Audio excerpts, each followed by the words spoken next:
오늘은 마태복음 27장 27절에서 44절까지 말씀입니다. 이에 총독의 군병들이 예수를 데리고 관정 안으로 들어가서 온 군대를 그에게로 모으고 그의 옷을 벗기고 홍포를 입히며 가시관을 엮어 그 머리에 씌우고 갈대를 그 오른손에 들리고 그 앞에서 무릎을 꿇고 희롱하여 이르되 유대인의 왕이여 평안할지어다 하며 그에게 침 뱉고 갈대를 빼앗아 그의 머리를 치더라. 희롱을 다한 후 홍포를 벗기고 도로 그의 옷을 입혀 십자가에 못 박으려고 끌고 나가니라. 나가다가 시몬이란 구레네 사람을 만나매 그에게 예수의 십자가를 억지로 지워 가게 하였더라. 골고다 즉 해골의 곳이라는 곳에 이르러 쓸개탄 포도주를 예수께 주어 마시게 하려 하였더니 예수께서 맛보시고 마시고자 하지 아니하시더라.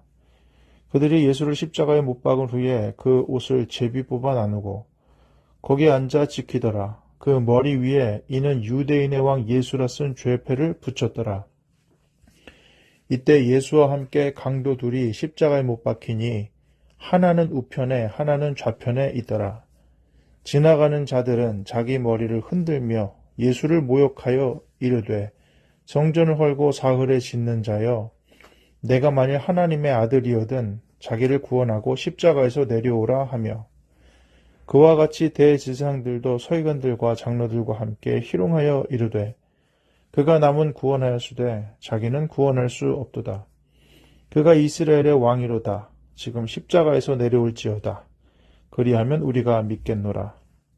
그가 하나님을 신뢰하니 하나님이 원하시면 이제 그를 구원하실지라.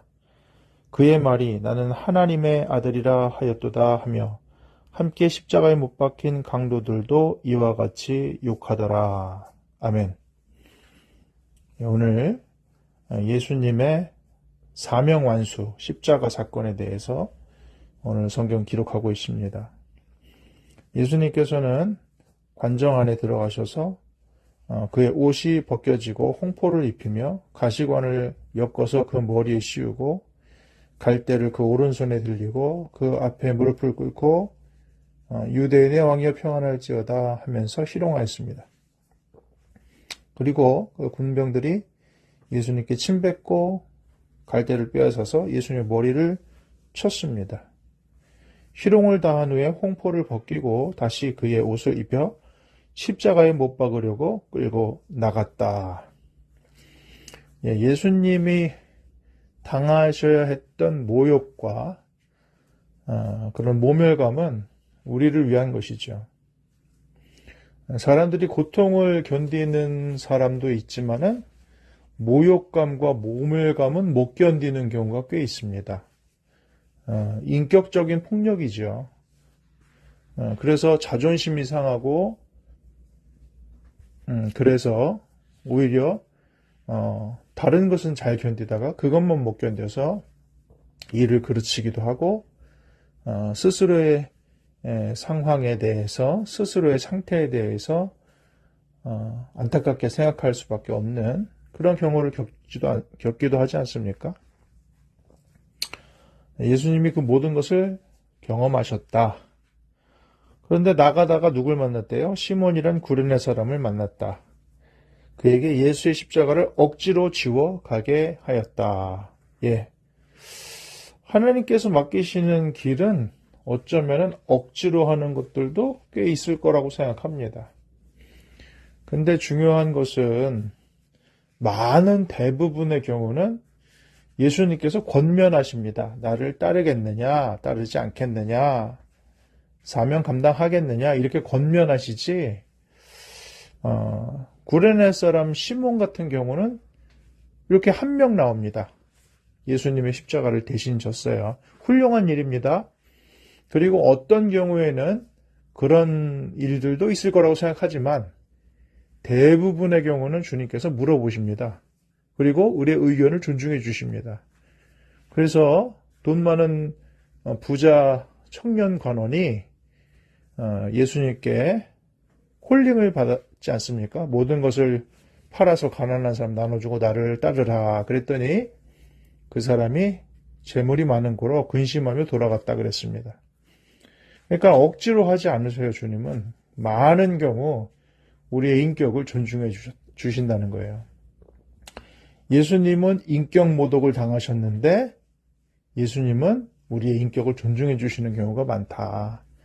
그러나 이렇게 어떤 경우에는 자신의 의견과 상관없이 억지로 주님의 일을 돕는 경우도 있다. 이렇게 보시면 되겠습니다. 골고다적 해골의 곳이라는 곳에 이르러 쓸개탄 포도주를 예수께 주어 마시게 하였는데 예수께서 맛보시고 마시고자 하지 아니하시더라. 쓸개탄 포도주는 그 당시에 고통을 좀 줄여주는 마취제 같은 역할을 했다고 그래요. 십자가에 못 박히는 것 고통이 너무 심하기 때문에 그렇게 해주었지만은 예수님은 고통을 온전히 감내하시기 위해서 아마도 이 쓸개탄 포도주를 마시지 않으셨다 이렇게 생각이 됩니다.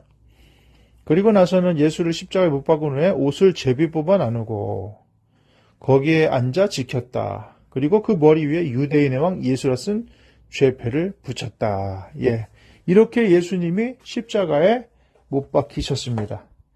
여기서 끝난 게 아니죠. 여기서 예수님께서 계속 조롱과 공격을 당하는데 첫 번째는 상황적으로 문제가 있었죠.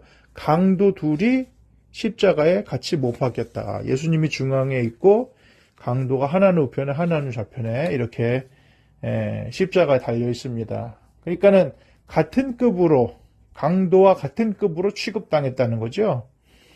우리도 좀 문제 있는 사람 옆에 있거나 그 사람하고 친하더라 이렇게 되면은 또 곤란하지 않습니까? 예수님의 평판이라든가 이런 부분들까지도 지금 다 망가뜨리려고 하는 그런 부분들이 보이는 거죠. 그리고 사람들이 모욕합니다. 지나가는 사람들이 자기 머리를 흔들면서 예수님을 모욕했습니다. 성전을 헐고 사흘에 짓는 자여, 내가 만약 하나님의 아들이여든 자기를 구원하고 십자가에서 내려오라. 성전을 헐고 사흘에 짓는 거. 예수님께서 말씀하신 이것은 자신의 몸을 말씀하십니다. 그래서 예수님이 십자가에서 돌아가신 이후에 3일 만에 부활하셨잖아요. 실제로 이것을 했습니다. 그래서 예수님은 성전을 헐고 사흘에 짓는 자가 되셨습니다. 그러나 십자가에서 내려오라. 네 스스로 구원하고 십자가에서 내려오라. 이 말은 예수님께서 지키지 않으셨죠. 마찬가지입니다. 대제사장 서기관들 장로들도 뭐라 그랬습니까? 희롱을 했는데 남은 구원했는데 자기는 구원 못한다. 맞죠? 예수님은 우리를 구원하시기 위해서 지금 자기를 구원하지 않으시는 겁니다. 그 상황에서 벗어날 수 있는 능력, 힘이 분명히 예수님께는 있었을 거라고 생각합니다. 그런데 예수님이 그 힘을 발휘하는 순간 우리의 구원이 물 건너가는 거죠. 그래서 인류의 죄를 대속하기 위해서 예수님은 남을 구원하기 위해서 자신을 구원하지 않는, 이건 맞는 말이잖아요. 그래서 또 뭐라 그래요? 지금 십자가에서 내려와라. 그럼 우리가 믿겠다. 안 내려오셨습니다. 왜냐하면 그게 남을 구원하는 방법이기 때문에 그렇습니다. 마지막으로 뭐라 그래요? 강도들이 하나님을 신뢰하니 하나님이 원하시면 그를 구원하실지라. 그의 말이 나는 하나님의 아들이라 하였도다 하면서 함께 십자가에 못 박힌 강도들도 이와 같이 욕했다 이렇게 말합니다. 세 가지 욕했는데요. 하나님을 신뢰하는 게 맞습니다. 지금 욕하는 부분들이 세 부분 나왔는데 첫 번째 건 맞아요. 앞에 있는 부분은 맞는 말입니다.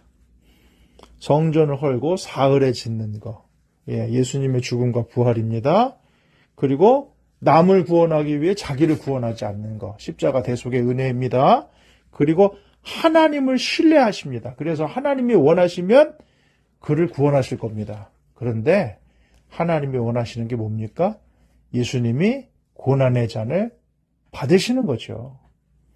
이 잔을 내게서 돌리시옵소서. 이 잔이 내게서 지나가기를 원합니다. 라고 했을 때 하나님의 소원이 뭐예요? 내 뜻대로 마옵시고 아버지의 뜻대로, 아버지의 원대로 되기를 원합니다. 아버지의 원은 뭐예요? 예수님이 십자가에서 죽으시는 겁니다. 하나님의 모든 진노를 감당하시는 겁니다. 그래서 이 말도 맞아요. 그는 하나님을 신뢰하시는 분이십니다. 그가 하나님이 원하시면 하나님은 그를 구원하셨을 겁니다.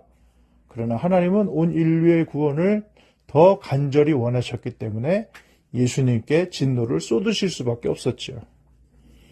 그의 말이 나는 하나님의 아들이라 하였도다. 조롱이죠? 어떻게 보면 조롱입니다. 그러나 그 안에 맞는 말들이 다 있어요. 우리에게 어떤 경우에는 조롱 같은 이야기가 들려올지도 모릅니다.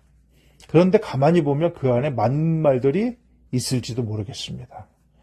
그 안에서 복음을 찾아내고 그 안에서 진리를 찾아내고 우리 베드로가 예수님을 부인했을 때 닭이 울었잖아요.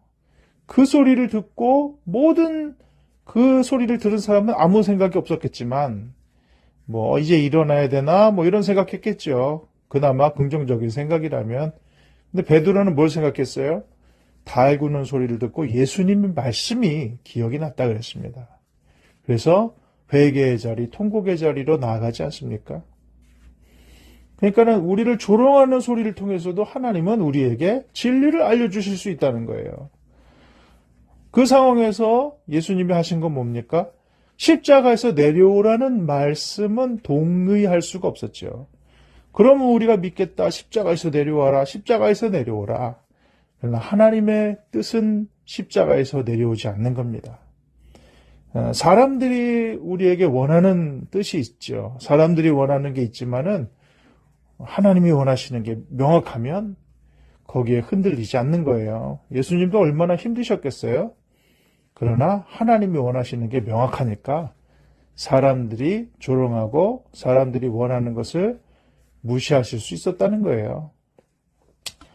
사랑하는 여러분, 살다 보면 자기 증명을 하고 싶을 때가 있습니다. 내가 이것밖에 안 되나?